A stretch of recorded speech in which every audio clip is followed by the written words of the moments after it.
Hi guys, welcome back to the channel. In today's video, we're going to be looking at and talking about the year 2025 and the potential threats it could hold for us. You probably agree, as a prepper, it's very important to potentially understand the things that could be happening so we can prepare for this accordingly. I have a list of 5 potential concerns that I think could be happening this year. We're not going to go into huge political detail because there's just no point. There's a lot of people talking about politics, but if I just go through with them, guys, go through what I think potentially could be happening, and then we're also looking at the way we can be preparing for it. So they are not in a particular order, so I kick off with number 1. So number 1 on the list is supply chain disruptions. We had some of them last year, but fortunately enough, we haven't really seen a massive issues. However, I do believe that this year is going to be a little bit worse. If you follow the channel, I've done a video about a week ago when we talked about the farmers. You're probably aware of the current issue of the government bringing in a new legislation for inheritance tax, and obviously farmers are not happy. They've done a couple of protests last year, haven't really got them to where they wanted to be. So this year in January, from approximately 10th, they're actually planning to barricade supermarket fulfillment centers. Initially, they're talking about doing this for a couple of hours at the time, and then if they don't get the response they want from the government, they're going to be proceeding and barricading them from 12 to potentially up to 48 hours. According to themselves and the politicians, that could cause a shutdown of an economy. There's no guarantee this is going to be happening to this extent, but the point is they're currently talking about it, and in general, the protests will start from approximately 10th of January. So can you imagine, guys, if you're not prepared, we know any whiff of any food shortages or any disruptions, people just rush to the supermarket, okay, and clear the shelves. But the whole idea, guys, is us as a preppers, we need to make sure we avoid those kind of situations and prepare in advance. So the best way, guys, to avoid any supply chain disruptions is to make sure you just put away some food. Anytime you go shopping, guys, just buy extra tin of beans, extra bit of pasta, extra bit of rice, because you don't want to be one of those people, guys, queuing up in the end, trying to get yourself rationing whatever we're allowed or whatever's left on the shelves. And at the same time, you don't want to go then pile up your trolley full so you look like people are going to look at you and start panicking. If you do this gradually, you can really build up enough food to be able to support you for a few days to a few weeks. And I've done many videos on the channel, guys, to telling people what's the best items to stock, where to store them, where to buy it, that kind of thing. So if you're new to prepping, then I suggest you flick through my playlist and have a look at some videos. So number 2 on the list, guys, I'm going to put 2 together. I'm going to say inflation and food scarcity, but I'm talking about the long term. And we're talking about the other agricultural issues. We're talking about the weather and, of course, a dollop of WEF involvement. We are aware it's 2025 and it's 5 years to go until Agenda 2030. Last year, we had a lot of weather issues. We had droughts, we had floods, we had torrential rain, we had terrible winds that we haven't seen ever in this country. And then last but not least, recently, we've seen a multicultural fog that lasted approximately 4 days. So looking at all this happened last year, it does make you think, especially with the agenda in mind, that going forward, things are probably not going to be easier this year. And so far, okay, the year started pretty wet. We're only first week of January, and literally the amount of rain we had is absolutely ridiculous. And we had a massive temperature changes from +12 to -3 in the course of 10 hours. So for us to be really prepared, so if I say to you guys, if you have a garden, okay, that the best way for us is trying to be more self-sufficient. It's try to grow a little bit, because I know many of you are new to gardening and probably never even grown anything, but you want to start. It is really not that complicated, and I will do a whole lot of video, guys, for you how to start doing a bit of gardening. But is going forward, growing your own and trying to become a little bit more self-sufficient, it is very important.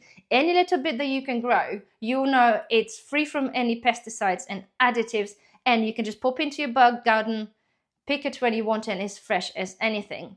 Of course, that goes on the top of, guys, is to be able to still have your backup pantry. I can't stress enough, guys, this is a preparedness channel. It is very important to have your food in your pantry, be it your tins, the dry goods, the beans, the pulses, all of that together. And if you grow a little bit of your own, okay, that could really make a big difference.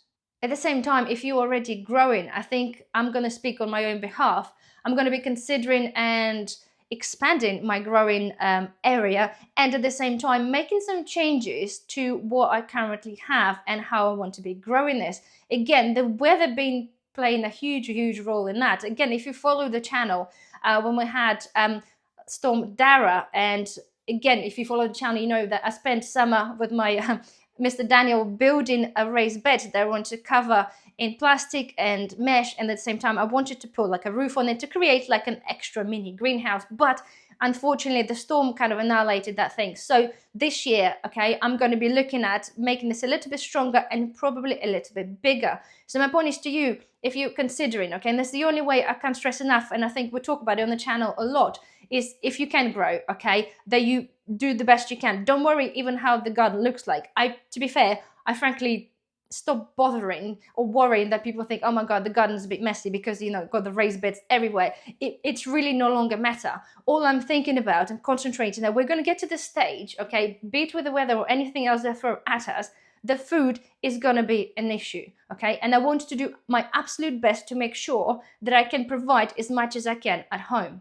So if unfortunately, guys, you don't have the garden, try and grow some bits at home. It's very important to start planning this in advance, because like with many things, if the issue happens, okay, it's very hard to act on it, especially with the gardening, because things take time to grow. So for example, tomorrow there's an issue and they say, that's it, you can never have lettuce ever again. You're like, okay, what do I do? Let me seed my lettuce now. But you got to wait another couple of months to actually harvest that. But thinking about it in advance and actually having this ready, planted, seeded, ready to go.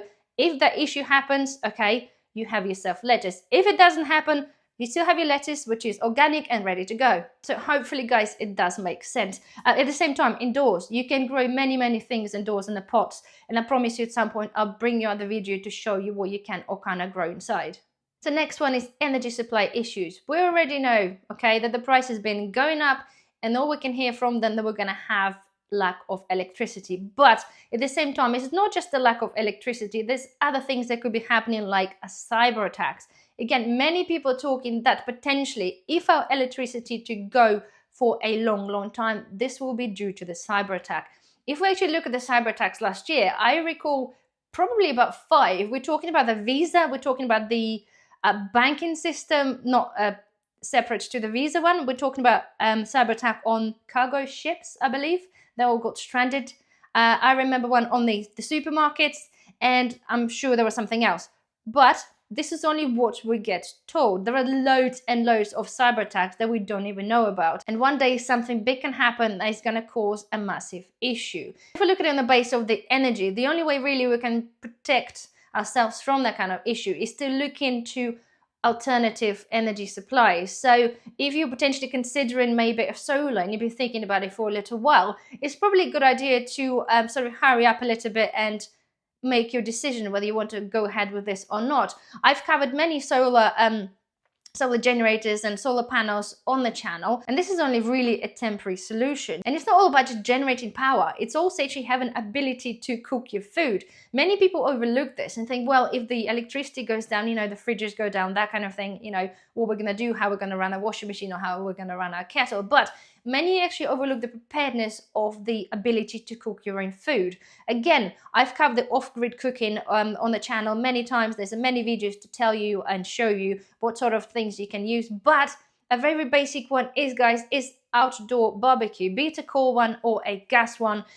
If you have one, make sure you have, of course, the fuel, whether it be in a coal, gas or wood, so you have enough of this in the, you know, somewhere in the garden or in the shed. So if electricity does go out, say for, you know, 2 weeks, for example, 3 weeks or whatever it could possibly be, at least you know you can actually warm up your food. And also don't underestimate the water preparedness. When we come into energy, say if electricity goes off for a prolonged period of time, chances are you're going to lose your running water. And it's very underestimated thing that people think, well, you know, water, you know, you can collect rainwater, that kind of thing. Absolutely you can, but it is super important to have the ability to collect the rainwater. Make sure you can clean or purify your rainwater. And at the same time, I still strongly suggest to be able to stock up a little bit on the bottled water. Yes, many people think it's not ideal to keep your water in the plastic containers, but I found as an emergency preparedness, having a few bottles stashed away is really not a bad idea. So guys, next thing is pandemics. The end of last year, it's all started to kick off And we've been seeing all the articles about saying how certain things been appearing and mpox and everything else. Loads and loads of things out there, and they're saying it's going to be like global one. They have a multitude. You have 3 or 4 at the same time.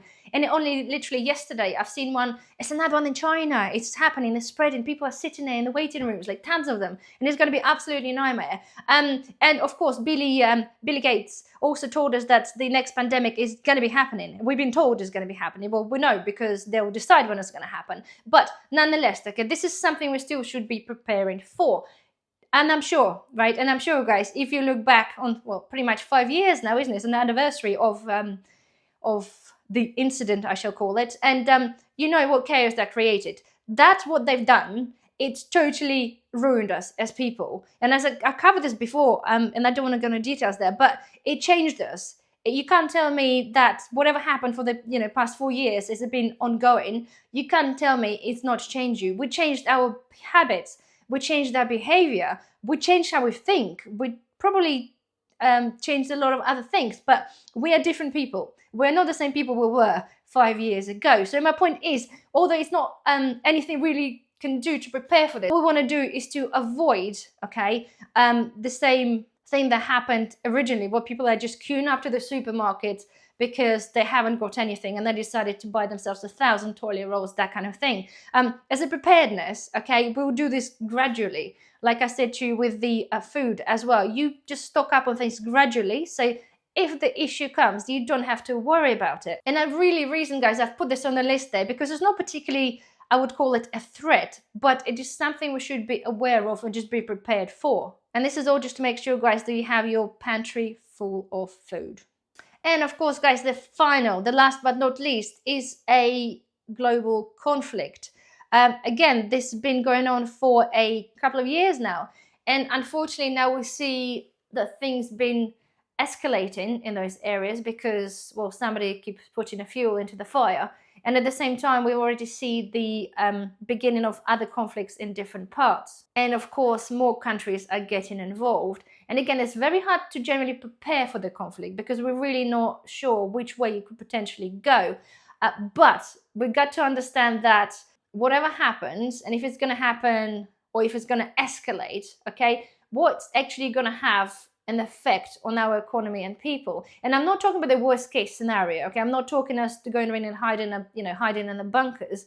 I'm just talking about general slight escalation where people again start panicking, okay? It's all very difficult to predict to which extent it could be happening, but social unrest, panic, again, it will all lead to the empty supermarket shelves. So again, preparedness for this, guys, no, we cannot prepare because we don't really know what's going to happen, but it is very important that you have your food, that you have your water, and you have your plan. So that's that, guys, right? There's no guarantee that all of those things or any of things are going to be happening and to what extent. But as a prepper, our job is to look ahead, okay? To just be that one step ahead of everybody else. Make sure you get the information first, you comprehend the information so you can deal with this accordingly. Many people suggested on the channel, not suggested, but actually commented, saying that maybe everybody should be a prepper because the world we're living in. And to be fair, guys, I pretty much agree. Because you don't have to be prepper to the extreme. And again, I'll cover this on a different video. There are really extreme preparedness out there, like survivalist almost. But we don't all have to be doing this or going to the same extreme. All we have to make sure, guys, you have your family catered for, be it food, water, shelter. Okay, make sure that whatever happens, they have what they need. And if you can provide this, then it's always good. Anyway, guys, well, thank you very much for watching. Hopefully you find this helpful a little bit. Don't forget, thumbs up, and I shall see you on another video. Bye-bye.